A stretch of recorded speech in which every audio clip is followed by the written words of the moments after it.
السلام عليكم ورحمة الله وبركاته. الحمد لله إن الحمد لله حمدا كثيرا والصلاة والسلام على رسول الله وعلى آله وصحبه أجمعين. أشهد أن لا إله إلا الله وحده لا شريك له وأشهد أن محمدا عبده ورسوله وختام النبيين ورحمة للعالمين وداعيا إلى الله بإذنه وسراجا منيرا. أما بعد. I'm going to tell you tonight about my journey from where I once was as a former Christian youth minister to how I got to where I am now. There's a lot of bumps in the road. You know, it seems pretty clear. Yeah, you're a minister and now you're a Muslim. You know, but there's a little bit more to it, inshallah. So just bear with me, and hopefully you'll get something out of it. Because the point is, at the end, is I want you to get the message behind the story. Because if I was traveling around the country just to tell my story, then I would be wasting time. It's on YouTube. Anyone can go get it from anywhere in the world. So inshallah, we're going to begin at the beginning. I was born and raised in Greenville, South Carolina. I was born and raised in Greenville, South Carolina. And I was raised by my grandparents because at a very early age, my mother had stepped out and my father was working 2 jobs. So it was me and my grandparents. And my grandparents were the traditional, conservative, Southern Christian folk, as they say. They were they were very, very conservative in their ideals and their ideologies, in their ways. You know, as you hear about, people being set in their ways. That was my grandparents. Like we did it this way, and this is the way you did it every single day, and that was it. And we were very religious in the sense that we went to church on Sundays, we went to church Sunday evenings, we went to church Wednesday. And in Christianity, that's considered very religious. And it was not hard for us to go to church, and it was not difficult for my grandmother to drag me to church every Sunday, which as a kid is what they had to do, because the church was 2 houses down from our house. There was 2 houses, and then there was the church. So it was not hard for them to drag me every Sunday. And I hated church as a kid because of the simple reason that, we were brought up United Methodist. And Methodist is, for any of you know, it's very traditional. It's not like you think about like screaming and shouting in church and all that. No, you listen to the preacher, you stand up and you sing, you sit back down, you listen to the preacher, you stand up and sing, you sit back down, listen to the preacher, and that's it. That's all that happens. And the pews, as they call them, the chairs are made out of wood, they're hard, you get tired of sitting there, you're fumbling around, playing with the money that my grandmother gave me to put in the offering plate, all of these things. That's what I remember from church as a very small boy. But the thing that I do remember enjoying about church was Sunday school. Sunday school is what I got enjoyment from, because went to Sunday school, you painted pictures, of like Noah building the ark, you painted, all these pictures of Moses splitting the Red Sea. You learned the stories of Moses freeing the children of Israel from Egypt. You learn the story about him splitting the Red Sea. You learn the story about Noah and the ark. You learn the story about David and Goliath. You learn all these beautiful stories in Sunday school. So this was basically, as coming up, this is what I knew about Christianity, was the stories that I learned in Sunday school, because I never listened to the preacher during regular service. So that was the only thing I knew about Christianity. So coming up, this was how it was. It was just the norm. And the conservatism in my house, just to give you an example, and about the level of conservatism, is, let's talk about gender issues. Let's say when I became 12, 13, 14, and I started to actually, notice females, and I actually didn't think they had diseases and wanted to run away from them every time I saw them. Let's say I wanted to have a girl over or something of this nature. It was so serious to my grandmother that I had to make an appointment with her, let her know this girl was coming to my house. We had to sit in the formal living room, which in the South, I don't know how it is here, but you have the dining room, then you have the formal living room with all the nice stuff that you don't go in unless there's company over. And my grandmother either had to be sitting in the same room with us or in the kitchen where she could see directly in the room. I mean, this is just how it was in my house.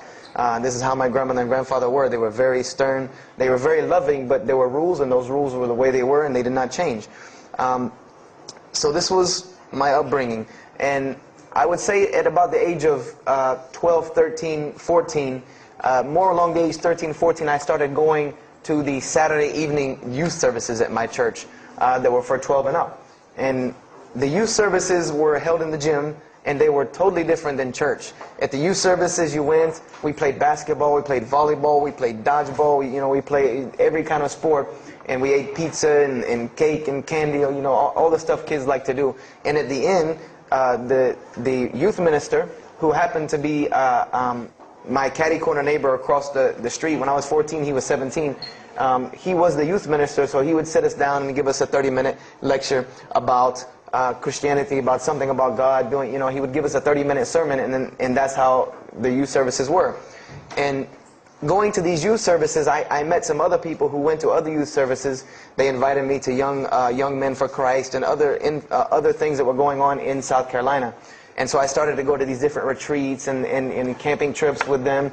And so that is when I would say that I started to become a Christian out of will. I became a Christian because I wanted to, not because it was something I was dragged to do. I started to actually want to be Christian. This is something I wanted to do. I made my own choice and my own decision to do it.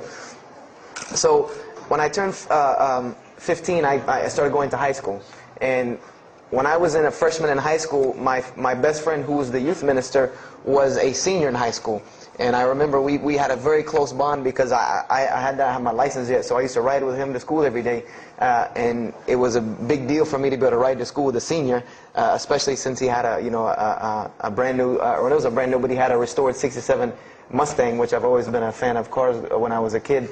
So we had a very close bond, and we were very good friends because both of our parents were very similar. They didn't let us do much. So we spent a lot of time with each other. And when I became a sophomore, he graduated and started to attend Bob Jones University. I don't know if that rings a bell with anyone, but Bob Jones University is a very prestigious conservative Christian college in South Carolina. It's probably the most conservative college I've ever seen. Because the Moody Institute is known as one of the most famous in this country. It's in Chicago.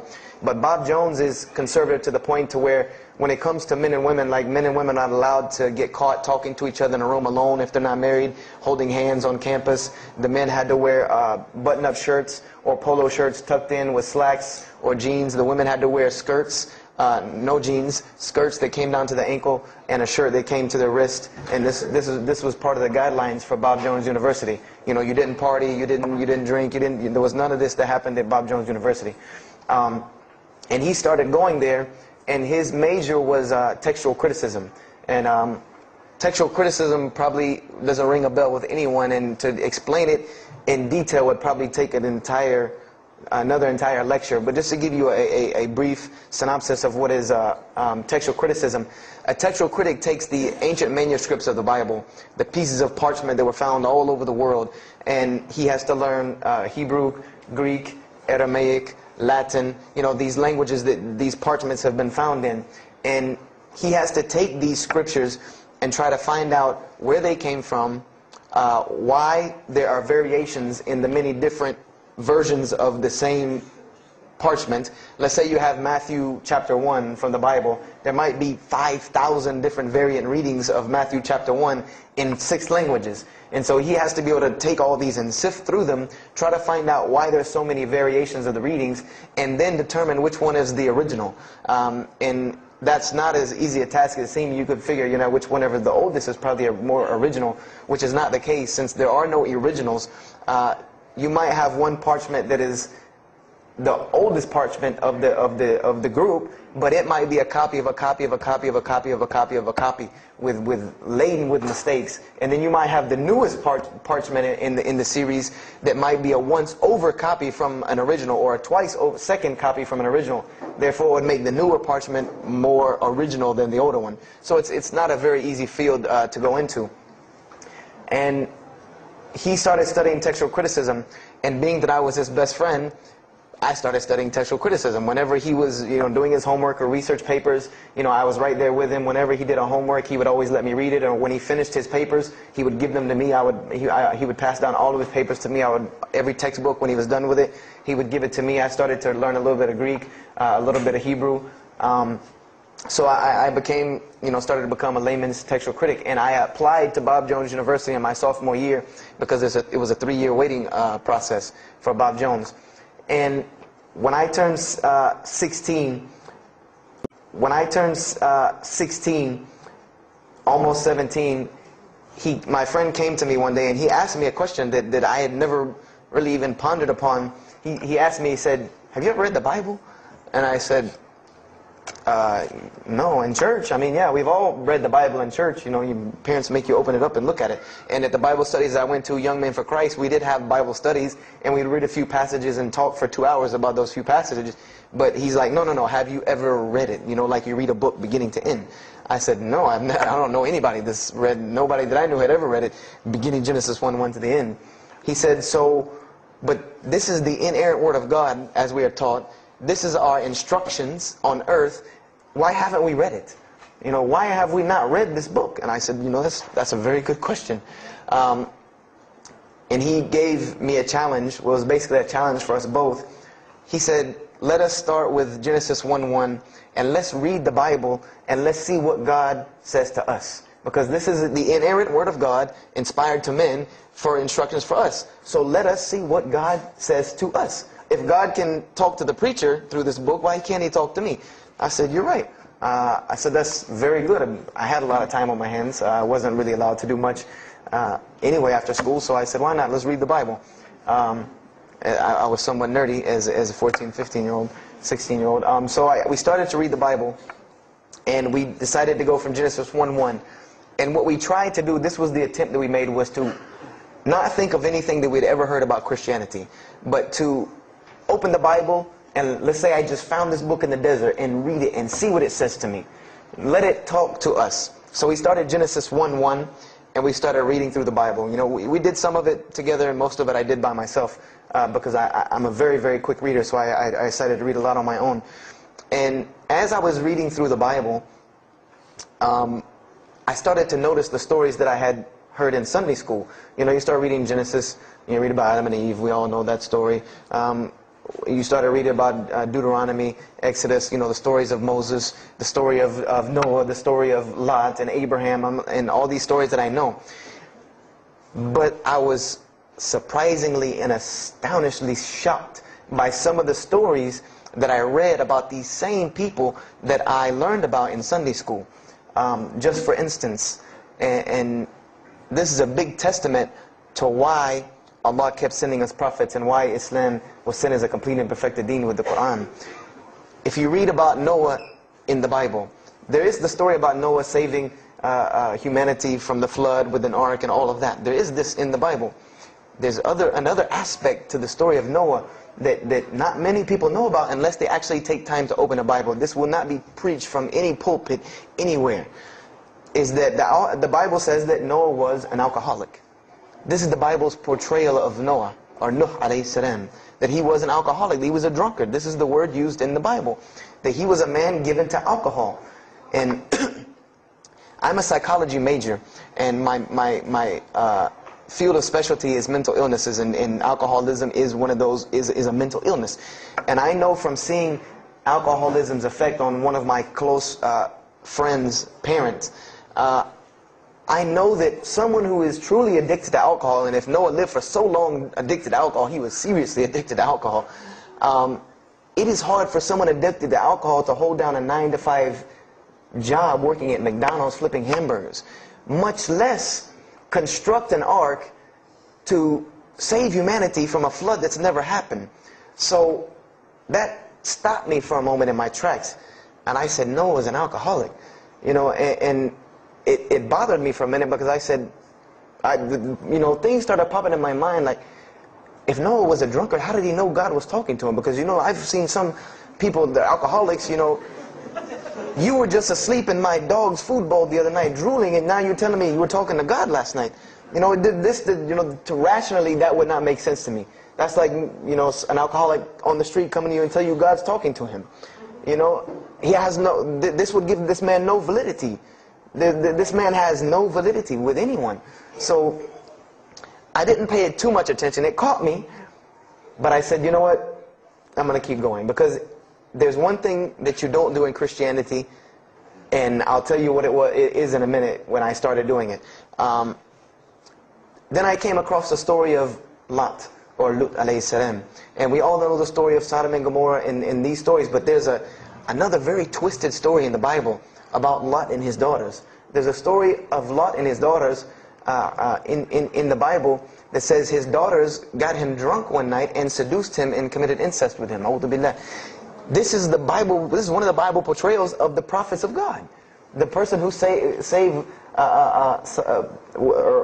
his family from Sodom and Gomorrah. This is the story that is in the Bible. So I'm catching myself again, like, how this is becoming a really bad habit that I'm seeing. This is becoming a bad recurrence that I'm seeing over and over again in this Bible. So, you know, after that I started, you know, speeding through some of the other mumbo jumbo to get to more of these prophet stories. And I got to the story, there are others, and there are some stories in the Bible that are not PG rated, period. They're not rated for talking anywhere. You know, you would need an 18 and up ID card to be able for me to even tell you these stories. So the one that intrigued me, that caught my attention the most, was of my most beloved story in the Bible, and that was of David and Goliath. That was my most intriguing story to me, because not only was, you know, it said that in the Bible that David was a very small man and Goliath was a very big man, and that was appealing to me because I've always been very short, and as a kid I was really short. So, you know, I said this was a very beautiful story to me, just in its prose and in its concept of overcoming. And so I started to read about David. And there are very beautiful stories about David in the Bible. There are indeed. But there is one story about David in the Bible that shocked me to my core. And it's a story about three people. There's three people in this drama: David, Bathsheba, and Uriah. And it says that David saw this woman named Bathsheba. And she was one of the most beautiful women of her time. And she happened to be married to one of the commanders of his army named Uriah. But David on this day decided that he was not able to resist his temptation to be with this woman Bathsheba, so he did. And he committed adultery with her.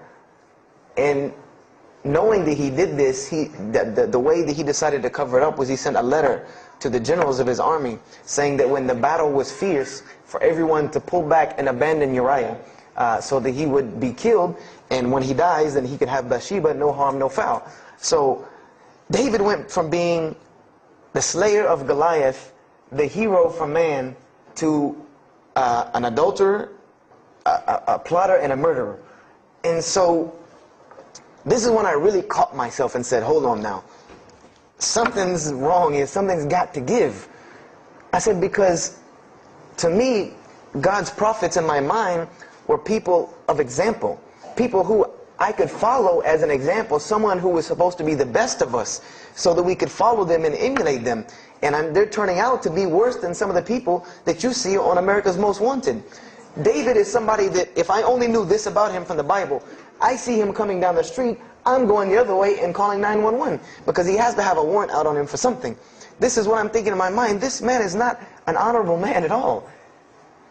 Okay, he killed Goliath, yeah, but he killed this other guy named Uriah to be able to commit adultery with his wife. So I committed the cardinal sin in Christianity. I started asking questions. This is the one thing you do not do in Christianity, is you don't ask questions, especially not about issues like this. So I went to my pastor and I started asking questions.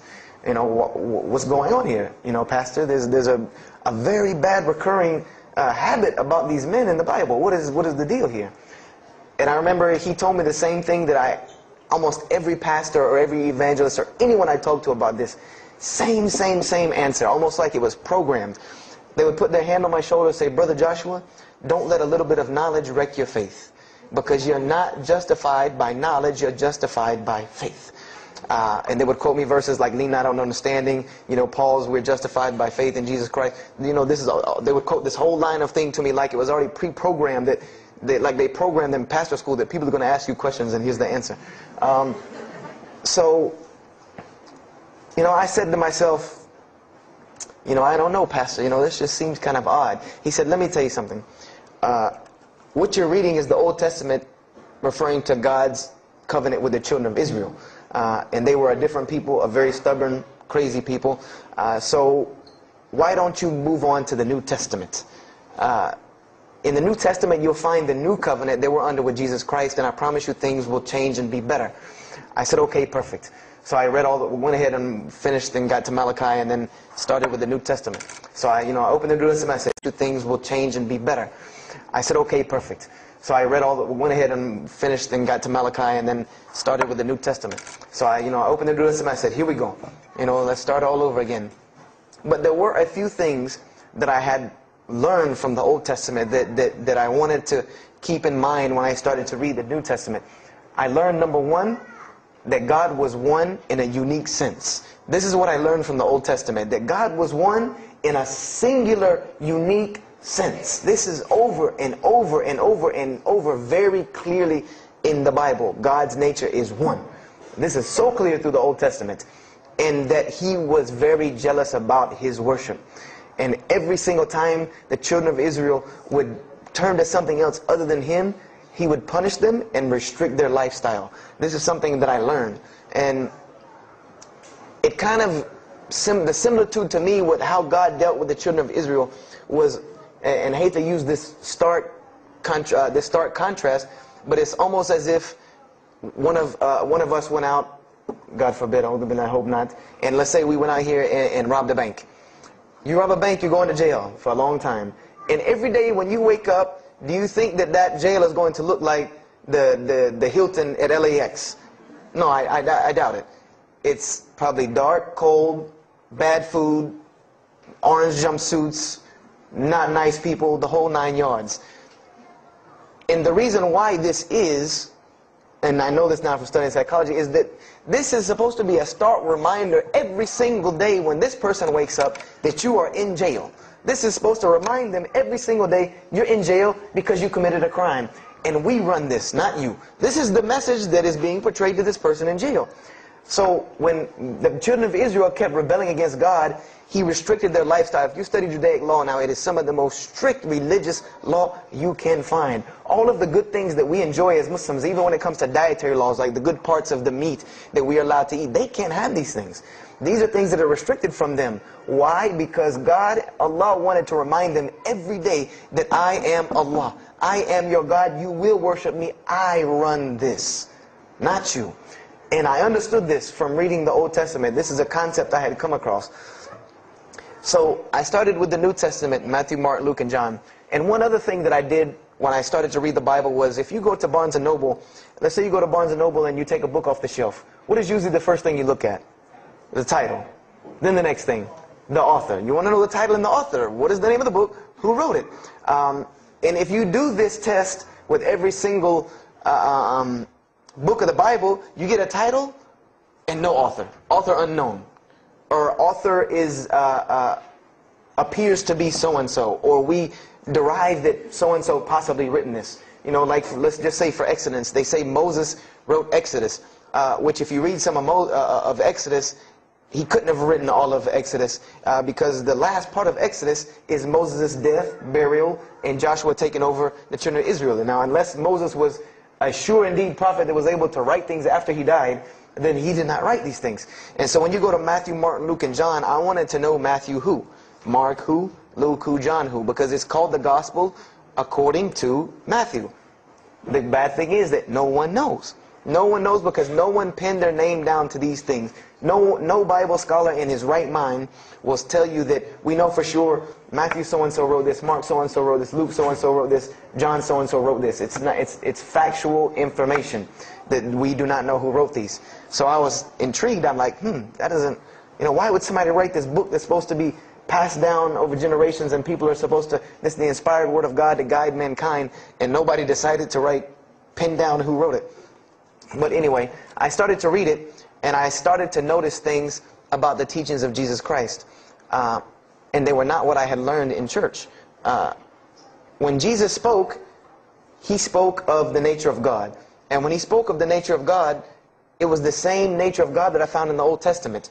Jesus said many times that God is one. God is unique. He would even quote from the Hebrew Scriptures. Hear, O Israel, the Lord your God is but one. When He was asked, what is the greatest commandment? Or He was asked the greatest commandment. He said the greatest commandment, and every Muslim should understand these two concepts. This should be nothing new to you.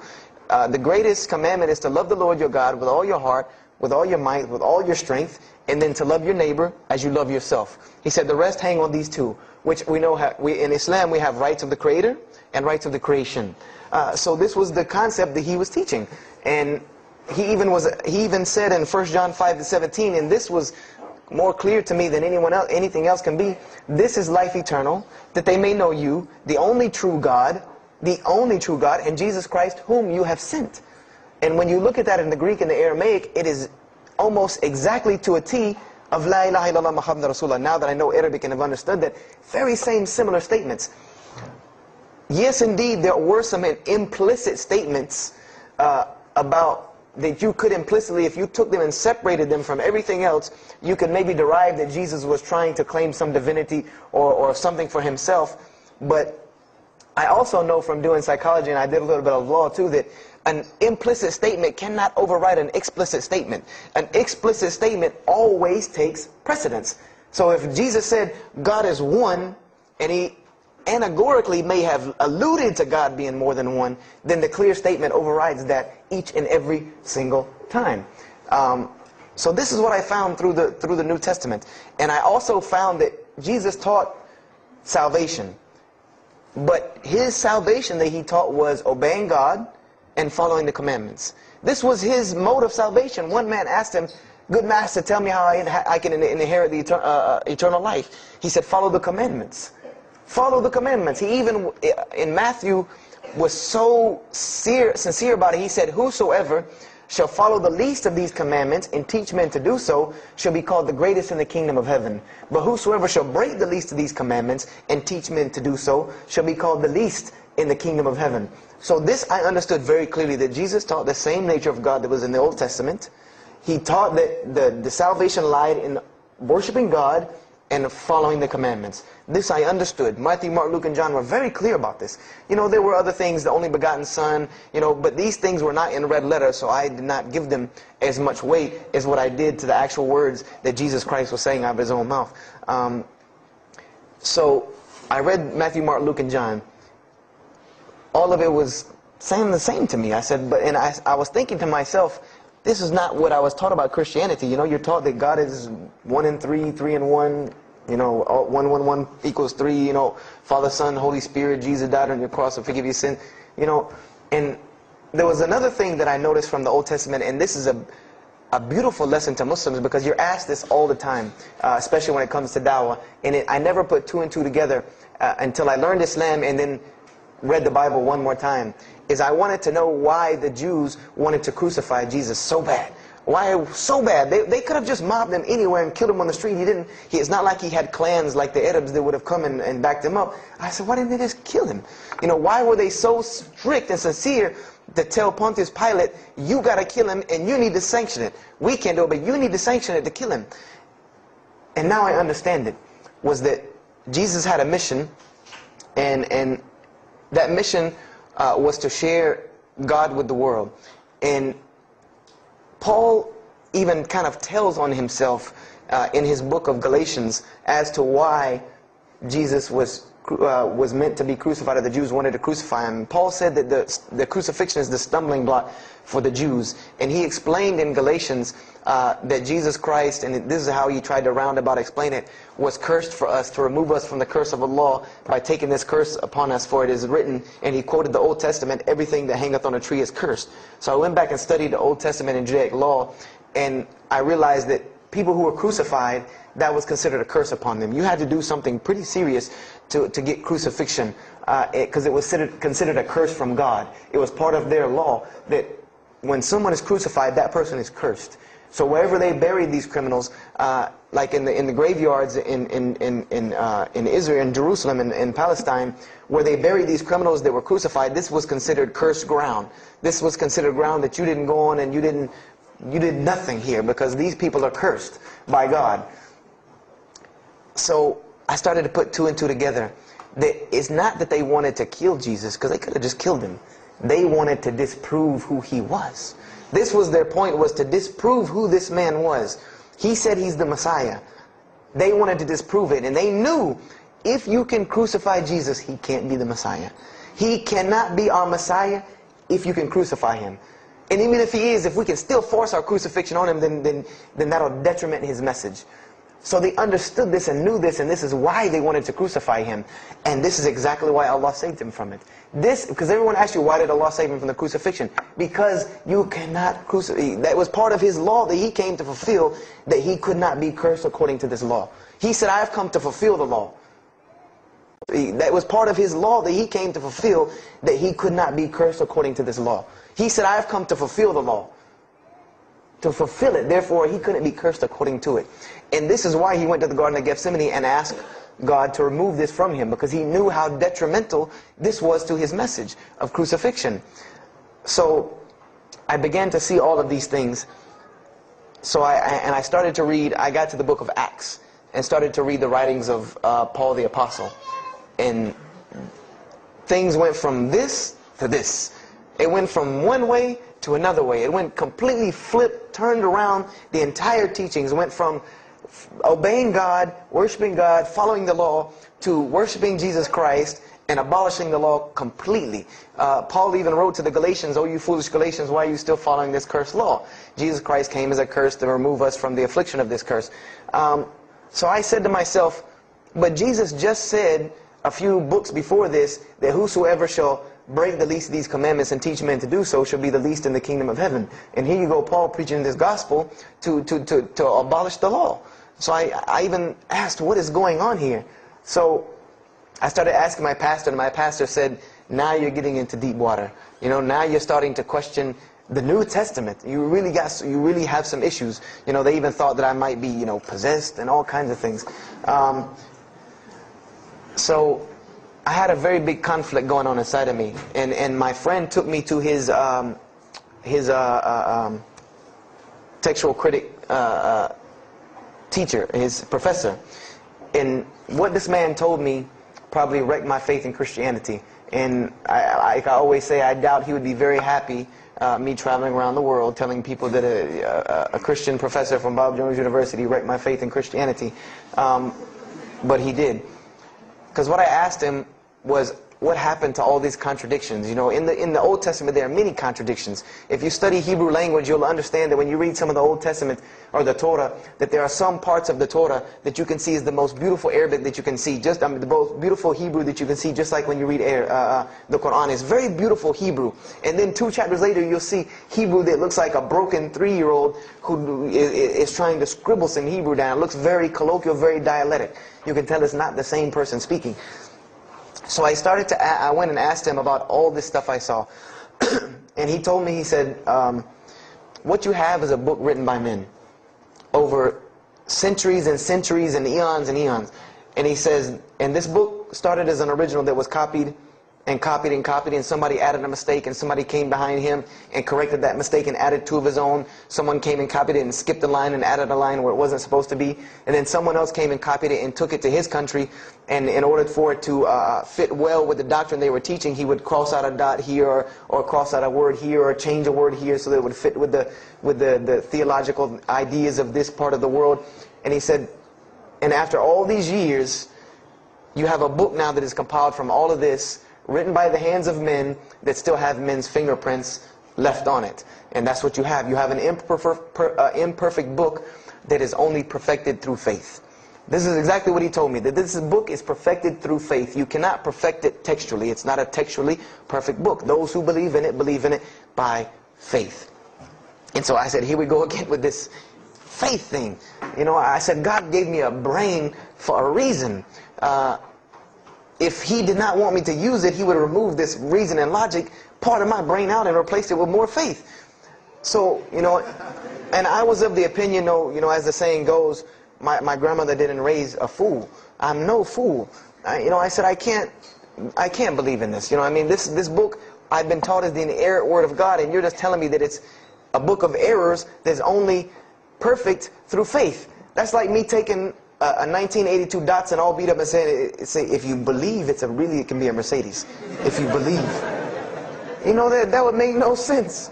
You can't take a car to the car dealership and say that. No, if you really believe it, if you look at it right, it's a Mercedes. So I said, no, this is a book full of errors. And God's religion is perfect.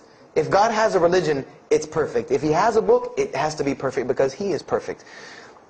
So I left Christianity completely. And I decided that I was, I had learned some concepts from the Bible. God was one. You couldn't fool me with that. I had also concepted that there should be nobody standing between me and God, because He created me without permission from anyone. Therefore, I don't need to be taking permission from someone to go to Him. If I had to be forgiven for something, it should come from Him, because on the day of judgment, it's going to be me and Him alone. And I didn't know about God's prophets yet. I had my doubts and persuasions about that. So I decided to start searching other religions. I went back to Judaism. I studied Judaism. I found the same thing that Jesus taught about two spiritual Jews that leave the law, and Jews that were so caught up in the law that they left no room for spirituality. I studied Buddhism, Hinduism, Taoism, Confucianism, Wiccan, Bushido. Everything I could get my hands on, every type of ism or religion, I studied it. But there was one litmus test that I used for every religion. And whenever I met them, or the people or whatever about this religion, I would always ask them, do you have a book? Do you have a book? Because another thing I had come to the conclusion of is that if your religion is true, you should be able to tangibly hand me something and show me that this religion is true. Give me something that I can see. I don't want to hear that faith stuff anymore. I heard that all my life, and look where it got me. It got me thinking I'm driving a Mercedes running around in a 1982 beat-up Datsun. I said, no, you have to show me. And so I read the Bhagavad Gita, I read the Torah, I read the Scrolls of Tao, I read the Code of the Bushido, I read the Wiccan Book of Spirits and Spells and all that other magic stuff they have. And I read all of these things, and I found something very congruent with all of it, was that there were very same philosophies and teachings in all of these major religious books. They all talked about God and His nature. Most of them alluded to the fact that God is one, and that God sends messengers to us and people to us to teach us. But they were filled with a whole bunch of garbage, to be honest with you, that I couldn't logically, rationally believe. So at about the age of 17, just about the time, about 17 and a half, I gave up my search for God. And I became kind of angry with God, because I said, here I am looking for you, and I can't find you, and it doesn't look like you're giving me any help. And I don't know how many of you know, but for a 17-year-old that is frustrated with God and the world, there's a lot of trouble he can get into. There's a lot of things he can do to put himself in predicaments when he's frustrated with the world and had come to the conception that, if there's a God that exists, then He doesn't really care about me. That's a kind of a dangerous young man. So I started doing the whole partying in trouble, going to parties, drinking underage, all of this stuff I started doing. I'm a perfectionist at heart. So when I was a Christian, I tried to be the best one I could. If I was going to switch to being any other religion, then I was going to do that 100%. So you better believe when I went after the dunya, I did that 100%. And I was a martial artist since I was 15 years old. And even though it was only 2 years, 2 years at 17, you think, you're Bruce Lee. So I got into a lot of fights. Got kicked out of school, had to go to another school, got in one fight, got arrested for a fight, and there were a couple incidences that stopped this downward spiral, because I was on a very, very quick downward spiral and I believe if I would have continued on that downward spiral, I would probably end up hurting someone, killing someone, or them hurting or killing me. And there were two incidents that brought that to an abrupt stop, like pulling the emergency brake. And the first one was a car accident that I was in. My friend and I were on the way back from Clemson University from a frat party, and we were driving up 385 in South Carolina, and we were both highly intoxicated, and I decided that night that he was driving, I decided to put my seatbelt on for the only reason that I kept falling over when I fell asleep without the seatbelt on, because I didn't really believe in the seatbelt thing, because I said if I'm going to die, I'm going to die. That was the conception that I come up with, that if it's time for me to die, it's time for me to die. I didn't believe in the whole tying your camel thing. So I put on my seatbelt, and I fell asleep. And the next thing I know, I remember waking up with the car shaking, and I woke up to grab my friend because I thought maybe he had fallen asleep.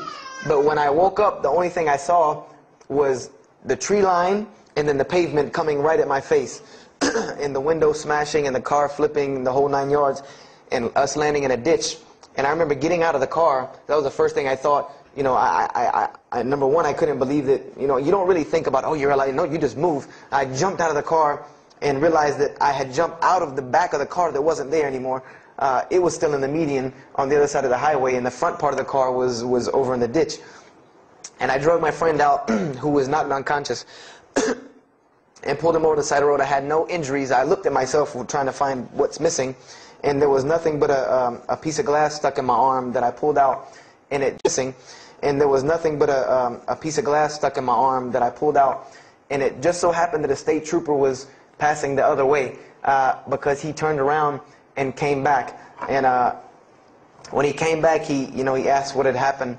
And the first thing he asked me was, did you see what happened? Because there was other people who would pull over, so I guess he thought that I was a bystander, because I started to walk towards him. He's like, did you see what happened? You know, where are the people? I said, yeah, I really saw what happened. I was in the car. You know, and he was like, you know, as they say, like the color drained out of his face, because he was shocked. He said, how were you in that car? You know, and of course they took the hospital. My friend got arrested, DUI. But before he put us in the ambulance, he was a man of God, because he looked at me and he told me, he said, young man, you better realize that you're on this earth tonight for a purpose. The only reason you're still alive is that God has a purpose for you. If not, you don't live through things like that. People without purpose, if you didn't have a purpose, then this night would have been your night. So you need to realize that. I said, this old man's out of his mind. You know, if God had been looking for me, he had the opportunity to get me a long time ago, so don't tell me about that God stuff now. So I paid it no attention, and about a month later, 3-4 weeks later, my friend and I, same two, he's on crutches still, we decided to go to New York City. We decided to just take off, drive to New York City. We didn't tell our parents where we were going. I said I was sleeping in his house, he said he was sleeping in my house for the weekend. So we drove to New York. And in New York, I remember going to the ATM to get some money. And in New York, they have these ATMs where you have to go in the little glass room to get your money at ATM. I don't know if they have that here or if any of you have been to New York. Now, alhamdulillah, you have to put your bank card in to go in there. But in '97, it was not like this. You went in, and it was almost like the game Mousetrap, because you go in, take out your money, criminal comes right in behind you. There's nowhere for you to go. You know, there's nowhere to run. So I went in and I took my money out of the ATM, and I heard the door open behind me, you know, so I turned around, you know, I thought somebody was coming in behind me, and there was a man who put a gun to my face. And he must have really needed this money, because he didn't ask me anything, he didn't say a single word. I just remember looking at the gun in my face and him pulling the trigger. And it was a revolver, and to this day, I'll never forget that image in my head of seeing that little spindle turn and hearing that very distinct click of a revolver. And it probably could have been like a .32 snub-nosed gun like this, but when it was in my face, it looked like one of those like cannons that you see on the movies. And I remember when he pulled the trigger, I didn't think anything. You don't think anything. You just blank. You just go into this like shock of blankness. And then a couple seconds later, thankfully I had been doing martial arts. That might have helped me overcome the fight or flight syndrome, because all I could think was, go! You know, like myself kicking myself, like, what are you doing? Go! So I bum rushed him, we went flying, he went flying, money went flying, gun went flying.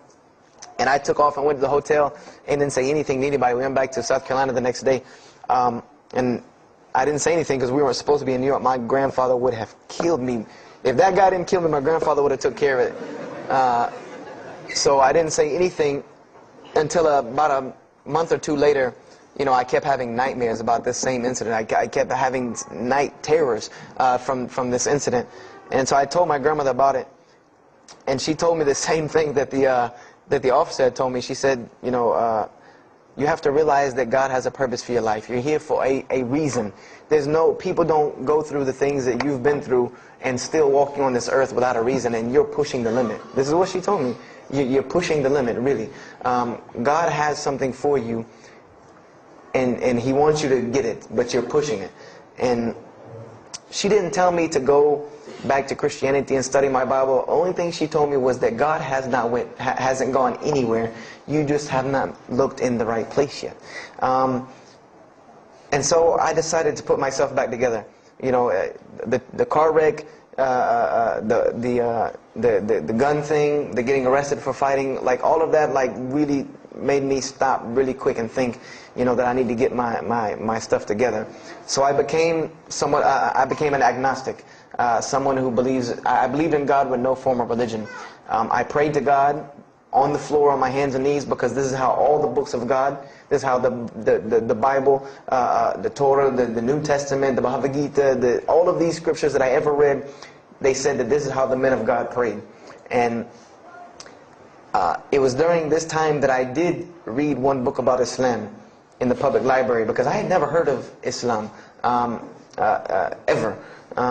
But I remember I was looking in the religious section in the library at school, and there was a book about Islam, and or it was in the library, the public library, and I remember it was some title like "Why I'm Not a Muslim," or some, you know, one of these titles that was propagandistic against Islam, but I had no idea. So I just took the book and I read it, and I remember it said that Muslims, M-O-S-L-E-M-S, and any of you knowing Arabic knows that's a very derogatory word. A Muslim is someone who oppresses someone else. That's a very quick sleight of the pen that was used in the past for a very real purpose.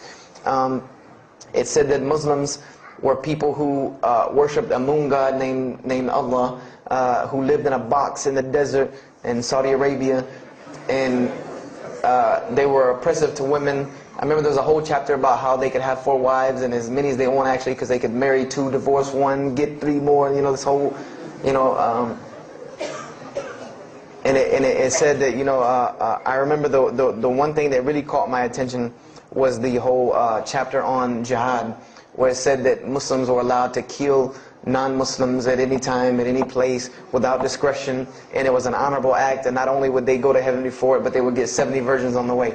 You know, so I closed the book on Islam, put it back on the shelf, and marked off Islam off my little list of religions, and said thanks but no thanks, and if I ever see a Muslim, I am out.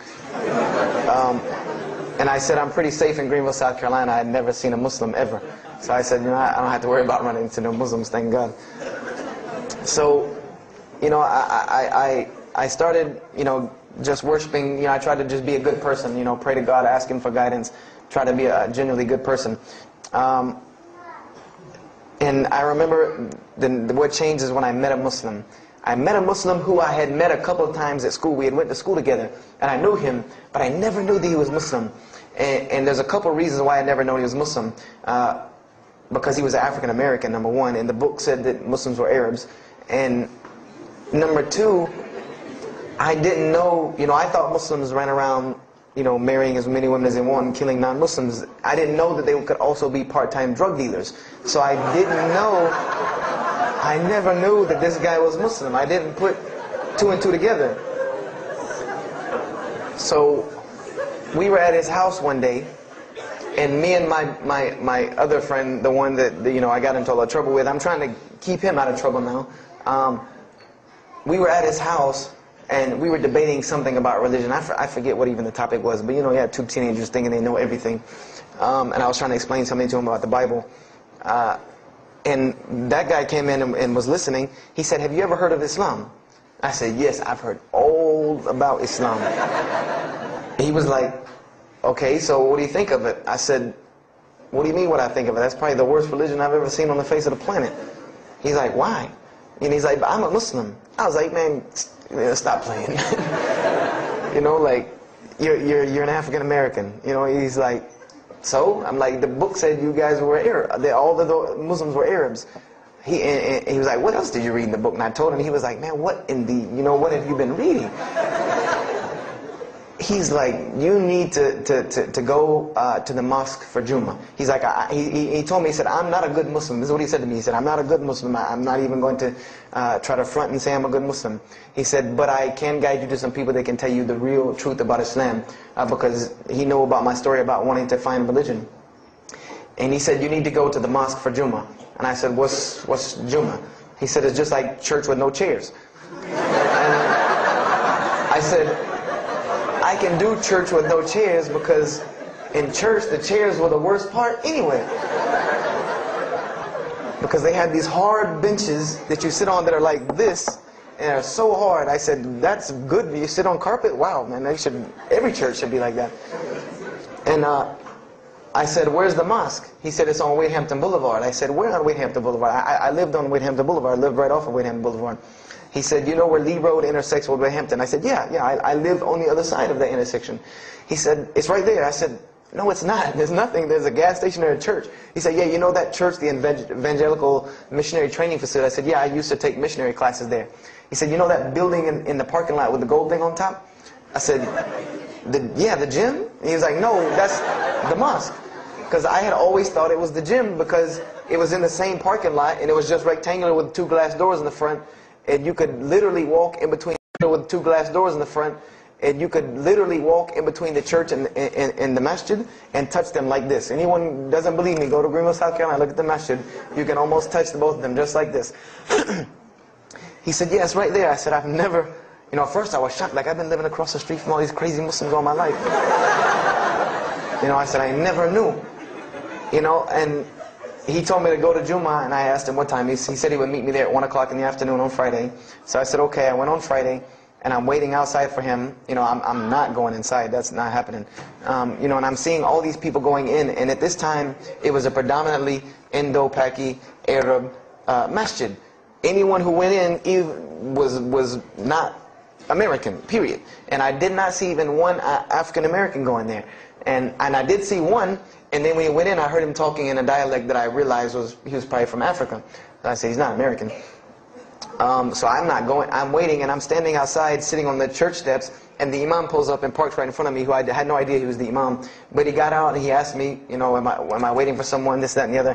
And I explained to him. He said, oh yeah, we know this brother. You don't see him that much, but we know who he is. And, he said, I'm glad you came. He was a very, very nice, gentle young man. And he invited me into the mosque, and I kind of wanted to wait on my friend, but I didn't want, at the same time, I didn't want to tell this man I don't want to go in. So I went in, and they put me in the back and gave me a chair anyway. And I said, I came to sit on the floor. And they gave me a chair anyway, and all of these people are piled up in front of me. And there's no Americans here. And I'm starting to wonder, if this is a setup. Because it's starting to smell like a setup to me. Because in my mind, I'm like, you've been set up before, and this seems kind of like this. So, and I'm starting to think in my head, scenarios, a young mind at play. I said, this other guy, my friend, he probably was in the same situation like me, and he probably made a deal with them to get out, as long as he brought other Americans and tricked them into coming to the mosque, so they could do their jihad after Jummah and get their 70 virgins. So I'm sitting here, and there's all these people in front of me, and then there's a curtain with all these people behind me making noise, and I have no idea who's back here. So I'm stuck in the middle of this. I hear that it's some women, but I don't, there's a curtain. I have no idea. So I'm like, there's something very odd about what's going on right here. I'm like, just let me make it. I'm starting to look for the exit. I'm like, calculating how many people are between me and the exit. I know some martial arts, so I said I'm going to hit a couple of them, and I'm out. And then the imam came, and I just now realized that he was the imam because he got up on the minbar, and they started to call the adhan. And, I said, okay, that man seemed nice. He seemed genuinely nice. So I felt a little more comfort. And then he got up after the adhan, and he started his khutbah. Inna alhamdulillah nahmaruhu. I said, oh my God. I said, I bet you he's talking about me. And he's being forceful. He was getting loud and banging on the minbar, and he's pointing in my direction. I'm like, oh man, I gotta get out of here really quick, I said, well, I'm going to take my chance with the women behind me. I'm going through the curtain. And then he started to, when he got done with his Arabic tirade, he started to explain it.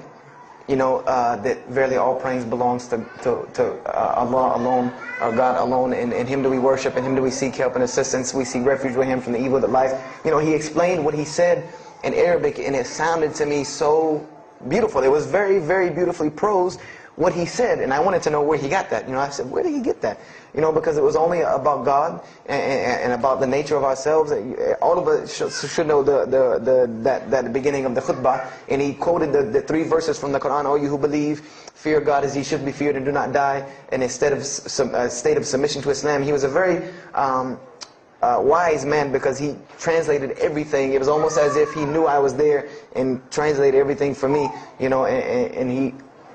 I remember to this day what the khutbah was about.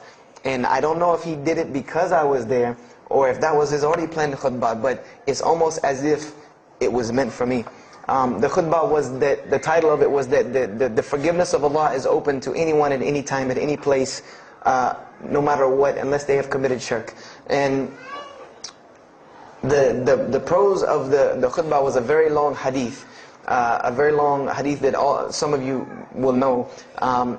And just to make it short, it was the hadith where the Rasulullah ﷺ met Angel Gabriel or Angel Jibreel, and Angel Jibreel was telling them to tell him that if the Muslims commit this certain sin, to tell them that Allah would forgive them. And every time he would tell the Muslims, they would say, okay, well then what about this sin? And he would go back and meet with Angel Jibreel, and he would go back and come back and say, tell them that Allah will forgive him for that. And this discourse happened, you know, for many different sins. And then finally Angel Jibreel alayhi salam said, tell them that Allah has said, no matter what they do, even if their sins are compiled, you know, like the oceans are from the east to the west, as long as they have not associated a partner with Allah, tell them that Allah will forgive them. And I remember he told me that, or he said that, you know, that the door of repentance to God is open as long as you have not seen the angel of death or the sun hasn't risen from the west. I didn't really understand the sun risen from the west thing at that time. But, and he said that, you know, God's forgiveness has to come from God alone. This was the whole premise of his khutbah, was on forgiveness and tawbah. And I was saying to myself, these are all of the same concepts that I had formulated through reading the religious scriptures myself. And I'm asking myself, where did he get this stuff from? You know, where did he get all this? And he started using names like, he used the name Ibrahim alayhi salam, he used the name Musa, and I'm like, he translated it to Abraham and Moses. I'm like, where did he, you know, where is he getting these? These are names from the Bible, I know these people. And so after this, the khutbah, they started lining up for the prayer. And I got apprehensive because everybody's getting up in front of me and blocking my exit from the door. And so I guess one guy in the back saw me, and because I had to move back a little bit, he said, we're about to pray. And I said, pray to who? And he said, to God. I said, which one? And he said, the one that created the heavens and earth. You know, the same one that's in the Bible, you know, the only creator of the heavens and earth, the only God. I said, yes, I know him. And so the Imam started to pray, and when he recited the Quran, I know it sounded very intriguing. I had no idea what it was. But then when I saw Muslims bow and prostrate on the floor, verses and verses of every religious book that I had ever read started ringing off in my head, that this was the way men of God prayed. And the first thing that I could think of in my mind was, this is worship. That's what I said to myself. This is not prayer, because prayers are asking God for something. These people are worshiping God. So I said to myself that you've written this religion off way too easily. I thought I was a much more open-minded person than that, and I was ashamed of myself that I had written it off with just one little book. You know, I had put all this studies into the other religions. I read this one thing about Islam and was done.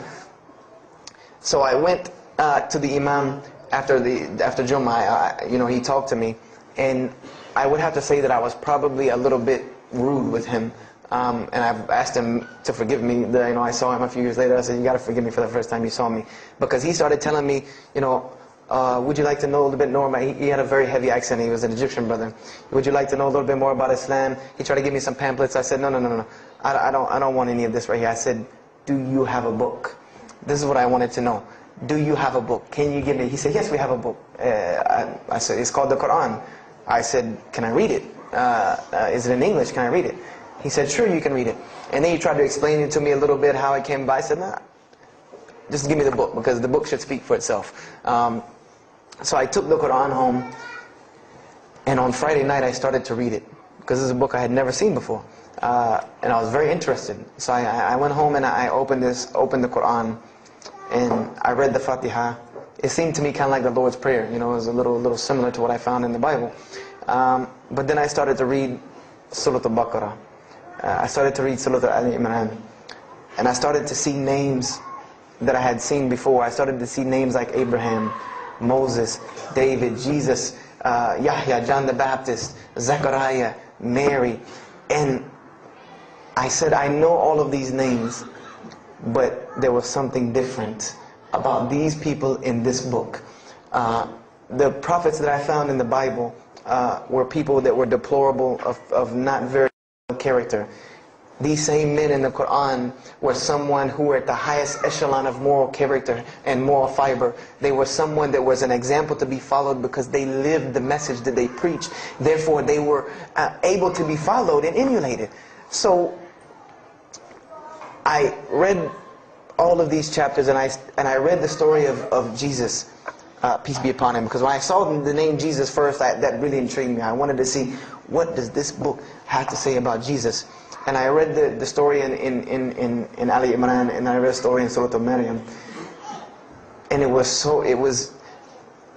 more beautiful than anything I had ever read in the New Testament, or any nativity story that I had ever heard. It was more beautiful than that, times 10.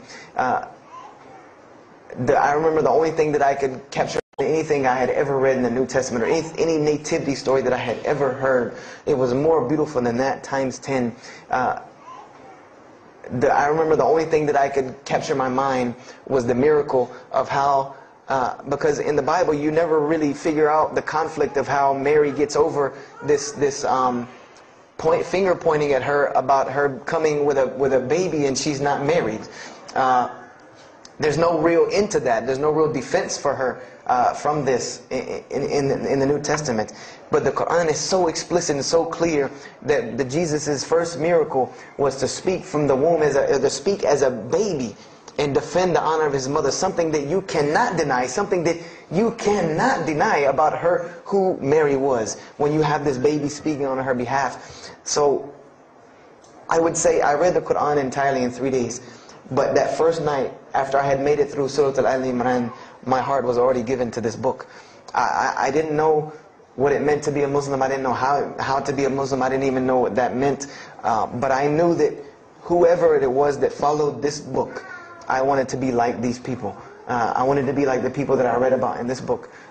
These were people I could follow. These were prophets. This was a book of guidance. And this was something that the book is calling and appealing to me. That if you don't believe in this book, you never see that. I've never seen this in any other scripture.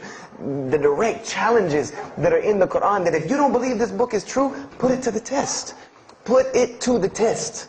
And this was something that was so astounding to me, that God is telling you over and over again, if you don't believe this is the truth, test it. Bring me something else like it. Test it. Put it to test. If it was written, if there was more than, all of the analogies about God, everything was so logical, so rational, so reasonable in my mind, that it was like 2 + 2 = 4, and that was it. There was no 1 + 1 + 1 = 3, egg, yolk, water, fight. There was none of that foolishness. The Quran was very direct and very straightforward in its teachings. So I gave my heart to Islam that night in my living room, reading the Quran. And I cried and cried, that I had been looking for the truth all this time, had searched all this way, and it was right across the street. Right across the street from my house. And so I went back on Monday to accept Islam and ask these Muslims where in the world they've been all this time. And I go, ready to go in there and do my thing, and I go and the masjid is locked. And because they only came on Fridays and for Isha during that time, and I didn't know. So I said, okay, I guess I have to come back on Friday. Because every time I passed by the masjid after that, it was always locked. So I came back on Friday and I took my shahada, and as they say, the rest is history. But I don't travel around the world, and this was in December of 1998. I don't travel around the country and the world telling my story, just for the entertainment value. Even though I've been told it does have some entertainment value, I don't tell it for that person for sure. If that was the only reason, then you could just get it off of YouTube and it was the same exact story. I'm going to finish with this, and I hope you can give me 10 more minutes, inshallah, to tell you why I go around telling my story. I tell my story to let everyone realize that there are millions and millions of people just like me. Just like me in 1998, searching for the truth, can't find a way out. There are millions of people. There are probably millions of people in California, hundreds and thousands, if not millions, right here in Orange County in Los Angeles in the Southern California area, that want to know the truth, that are tired of hearing the same garbage preached to them over and over again, tired of this shaitan box telling them the same thing over and over again, tired of the world being in the condition that it's in, tired of their life being in the condition it's in. And we as Muslims have the solution to every single one of their problems. And guess where we keep it at? Right here inside the masjid. Right here inside the masjid we have all of this truth. We have the solution to every problem in the world. You want to solve the world hunger? The problem of world hunger? Islam has the problem. You want to solve the problem of world poverty? Islam has the answer. You want to fix the economic situation of this country? Islam could fix it tomorrow. And this was in an op-ed piece in the Washington Post. In the Washington Post there was an op-ed piece that the two markets that are falling apart in this country are investments and housing.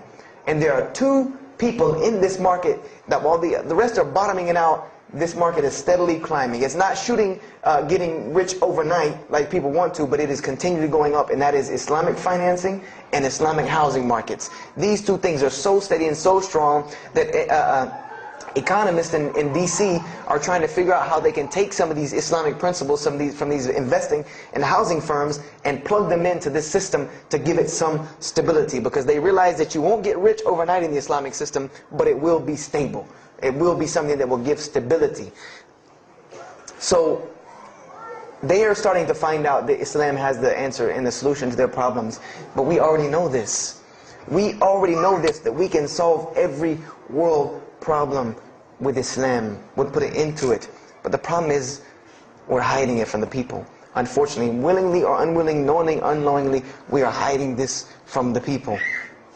And there's a statement in the Quran and that Allah warns the Jews about what they did with their religion. And it is a statement that is left in the Quran for us, that verily those who conceal the evidences and the clear proofs, after we have made it clear for them in the book, they are those who are cursed by Allah and cursed by those who curse, unless they repent and reveal that which they have been concealing. Those I will accept their repentance, because I am the one who accepts it, the most merciful. We have become guilty just the same way the Jews have of hiding the truth about their religion. When they saw the Prophet Muhammad ﷺ, they knew the truth and wanted to hide it. People, we know the truth about Islam, and we are hiding it. We as Muslims are running around begging Allah for dignity and honor and help, when He has already given it to us in this deen. Everything that a Muslim could ever want has already been given to him in this deen of Islam. Anything that you ask Allah for, there is an account set up for you to go take it out of. You just got to find it where it's at. And any of you, I'm not going to go through the ayahs for they're too long, but if you want to know the solutions to every one of your problems in this world and the hereafter, just go read Surah Al-Saf, ayah 10 through 13. Very, very easy solution. If I had the time, I would read them to you, inshallah. But we have the cure to every disease in the world, and we're not giving it to the people. And I want to use this as a parable, because I really want this to hit home with you. Let's say, what is your name, brother? Abdullah, mashallah. Let's say me and Abdullah are best friends, we're brothers in deen, we're roommates, and we've been roommates for years and years and years.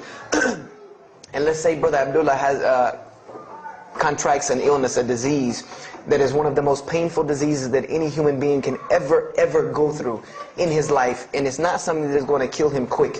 Let's say this disease is going to suffer and fester with Abdullah and make him not be able to eat, sleep, nothing. He's just miserable all the time. When I come home in the evening, he's rolling around on the floor in pain. And let's say I know him in this condition, and let's say one day I come across the cure for his disease. Someone tells me that if you give this to Abdullah or anyone like him, he will be instantly cured and he will never suffer again. And let's say I take that and put it in my pocket, and I don't give it to Abdullah. Why? Why don't you give it to Abdullah? Well, number one, I'm way too busy. I have 2 jobs, going to school, I have a long commute back and forth, I got to drive up and down the 405 every day. I don't have time to give Abdullah this medicine, man. If he wants the medicine, he'll go get it himself. I don't have time, I'm really busy. Number 2, I'm not a doctor. I should not be prescribing Abdullah medicine, and I'm not knowledgeable in medicine. If he wants help, he should go see a doctor. I'm not a doctor. Number 3, Abdullah's, please forgive me, but Abdullah's kind of stubborn. He doesn't really listen very well. He probably, he's kind of set in his ways. So even if I tell him this medicine is good for him and it'll cure him, he probably wouldn't even take it anyway, so why waste my time? Do any of these excuses sound familiar? And let's say I don't give this medicine to Abdullah and he dies. And let's say he dies the most painful death that you can ever imagine. I want to ask you a kind of rhetorical question. I want to ask you kind of a rhetorical question. Do you think on the Day of Judgment that Allah is going to call me and Abdullah up and ask him about this incident between me and him because I've oppressed him? I have oppressed him. I've allowed him to suffer knowing that I could ease his suffering. I'm sure Allah is going to ask us about this. But you know the beauty about Islam is that if Abdullah was a good Muslim, bore this disease patiently and died, he dies as a shaheed, inshallah. And on the Day of Judgment, this is how beautiful Islam is, that he could very well come before and Allah ask us about this and Brother Abdullah say, you know what? Allah, I forgive him. So you forgive him. This is the beauty of our religion. And Allah will forgive me. But the disease I want to tell you about is the disease that every single non-Muslim walks around with. And Allah will forgive me. But the disease I want to tell you about is the disease that every single non-Muslim walks around with every single day, and they don't even know it. It has no real physical symptoms, and that's the disease of shirk, the disease of being jahl, being ignorant about Allah subhanahu wa ta'ala. Allah gives them life, and they worship someone else. Allah feeds them, and they thank someone else. He created them and fashioned them in the womb of their mother and knows them better than they know themselves. And they have no idea who He is. They don't even know who He is. If that doesn't pain your heart to see a person in this condition, then for sure the hearts have become hardened. Because when I see non-Muslims, especially when I sit in places like airports, I see this disease. I see it on them. I see them walking around with it. And there's so many of them passing me, I think to myself, there's no way I could talk to all of them. There's nothing I can do. And this disease is something that not only is not going to show up as a physical symptom, and is going to leave them ignorant about Allah subhanahu wa ta'ala, but when the day they die, they will die the most physically painful death that anyone can ever suffer. The Rasulullah said that when the angel of death comes to the disbeliever, it doesn't come kindly. He yanks the soul through the nose and it's as if his flesh is torn from his bones. It's as if they take Brother Abdullah and turn him upside down and stuff him in a human paper shredder. This is the death that is waiting for those who do not know Allah subhanahu wa ta'ala. And you know the unfortunate thing? That while you've been sitting here listening to me, thousands of people have died. Thousands of people have lost their life not knowing Allah while I'm talking to you right now. People in this city have lost their life, and there's nothing we can do about them. They're gone. It's too late for them. We can't save them even if we want to. And that's a deplorable, deplorable, sad, sad fact that we can't save them. But there are many, many, many, many who we can save. And that all that takes is us taking this light of Islam we have and showing it to the world. There's a statement in the Bible, and I finish with this. Whether Jesus ﷺ said this or not doesn't matter, because this statement is one of the most profound statements that has been somewhat of a focus for me in my mission of da'wah. It is said that no one would bring a candle into his home and then place a bucket on top of it, because then no one would benefit from the light. No, if someone would bring a candle in their home, they would set it on the table in the middle of the room so that everyone could benefit from this light. And unfortunately, the Muslims of this generation, we are a bunch of candles with buckets on top of it. No one can see our light. No one can see the beauty of Islam in it. Believe me, if you don't see it, believe me, take it from someone who was once standing on the outside looking through the window at that light. It is one of the most beautiful things you can ever lay your eyes on. It is a treasure to be found of treasures. And everyone else can see this, and they will see this if we show it to them. If we allow Islam to be Islam. If we start becoming Muslims, meaning that the best form of da'wah that you can do to this world is very, very simple. It's not complex. It doesn't take a 10-hour workshop, even though some of the details do. But if you want to know the way, the best way to do da'wah is for Muslims to be Muslims.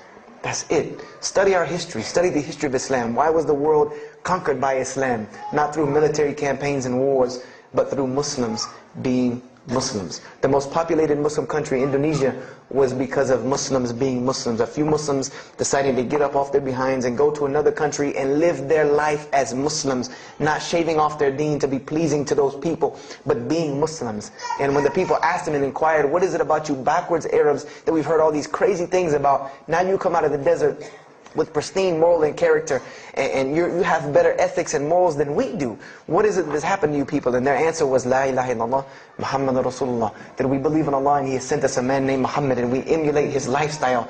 That's why we're like this. This is what conquered the world for Islam. This is what conquered people's hearts for Islam. Was the truth and the beauty of it, and its simplicity of its message. This is what brought me, and this is what the world needs. With all of this foolishness going on in the world, this is what it needs, the simplicity of Islam, whether they want to hear it or not. They know it in the bottom of their heart. When you show them the truth, even if they turn away from it, they know it's the right thing. They know it's the truth. And on the day of judgment, you can stand before Allah subhanahu wa ta'ala, having washed your hands and saying that I did my job. And I finished just one more thing. I finished with this. If you don't believe this is important, if you don't believe this is one of the most important things you can do as a Muslim,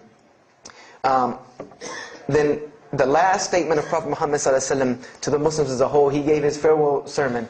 And we know that what his farewell sermon was a summary or a synopsis of what Islam is and its general principles. And he knew this was the last thing he was going to say to the Muslims as a whole. And how did he end this sermon? Those who are here, pass this on to those that are not here. For verily it may be that the last one that hears my message may understand it than those right here among us. He gave a command to those Muslims to pass it on, and for those Muslims to pass it on, and for those Muslims to pass it on, until there was no one left to hear this message. This was a command he gave, the last command he gave to this ummah as a whole. And then what happened? He pointed his finger to the heavens and said, "O Allah, bear witness that I have indeed conveyed your message." And upon saying this, what happened? Allah revealed the surah, "This day I have perfected for you your deen, and completed my favor for you, and chose for you Islam as your religion." And the last statement that Prophet Muhammad ﷺ gave to us before this was revealed was that we must pass this message on. He gave us that duty. He took that duty that was only reserved for prophets. No one else, no other. If you don't believe me, go read Surah Al-Bayna about what was commanded of the other nations. No other nation was given this opportunity and blessing to pass on this deen except us. Because there are no more prophets coming. So the job falls on our shoulders. Qurans are not going to fall out of the sky and hit people when they're walking down the street. This job has now become ours. And just like if the Prophet Muhammad ﷺ had not done his mission, he would have been accountable before Allah.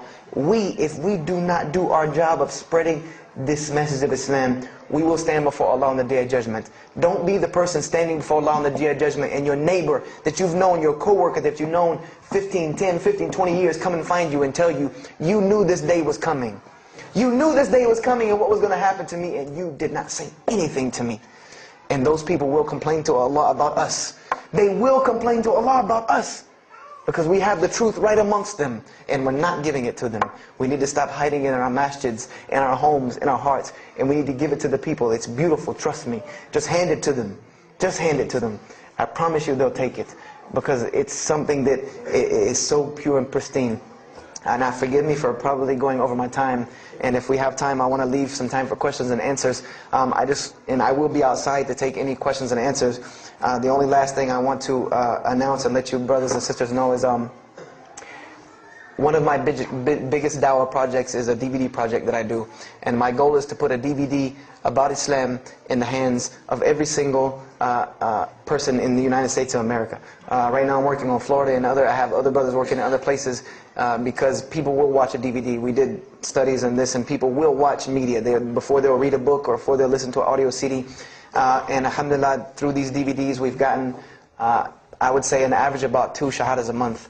Because my personal contact info is on the DVDs, and people watch them and they call me and I converse with them, and usually most of them accept Islam. I just had a shahada the day before yesterday from Irvine, Texas, from someone who had bought the DVD and given it, a Muslim had bought it, gave it to his friend. His friend hated it or didn't want it, so he gave it to another person, and that person gave it to a co-worker at work who watched it and accepted Islam. So this is one of my biggest projects. And the way this project works is I make 100 DVDs, and I brought 2 of them with me today. I'm going to explain what they are. The way this project works is I make 100 DVDs, and 75 of them go out to different dawah arenas. And the other 25 I make available for Muslims to purchase for two reasons: so that they can be, so that I can buy another 100 to make, and so that you can share in this ajr along with me. Because when you purchase a DVD that makes another DVD, or you give it to a friend, then you share in this ajr with me. And everyone knows that da'wah is the biggest pyramid system because of the hadith Rasulullah ﷺ, that one who calls to guidance gets the same reward as the one guided, without that reward being lost from him. So I made these DVDs available to the Muslims so that you can put a little effort in da'wah and make another 100 inshallah. So I brought two today, and they're outside. One of them is called Islam in the Bible, which is basically what I just told you in a PowerPoint format, so that you could see all these verses that I saw, all these things that I read that allowed me to see the truth of Islam very clearly when I saw it, and I coincide them with the Quran so that you could see them. And there's another one the other one's called The True Gospel of Jesus Christ, where I go through the New Testament. Well, first part I think is an interview about me and my story to Islam, and there's some other Q&As on the other DVDs about nature of God and all these different things. But it's a PowerPoint presentation about the New Testament and Jesus Christ, and how you can prove to someone that Jesus Christ taught Islam from the New Testament, from their own book, that they have to agree. They either have to believe it or reject it. And if you believe it, then you have to believe what I'm saying is true about Islam. If you reject it, then this is your book, not mine. So, you know, I try to use these two teaching methods, and they also can be given to non-Muslims because they're in a PowerPoint format. They're in a very educated format, and they're available outside for $10 each. So if you could, please don't make me take any of them back home, because they always hassle me about taking 200 DVDs on an airplane anyway. So please come and get them. And if you have any questions, my contact info is on there and everything. If you have any more questions for me, and my website and everything. I thank you for your time, and if anything has been of benefit, know that truly all good comes from Allah subhanahu wa ta'ala. And if anything that I have said is incorrect or hurtful or shameful, know that indeed that comes from my own nafs and my own lack of understanding. أقول كذا هذا واستغفر الله لي ولكم فاستغفروه إنه هو الغفور الرحيم. السلام عليكم ورحمة الله وبركاته.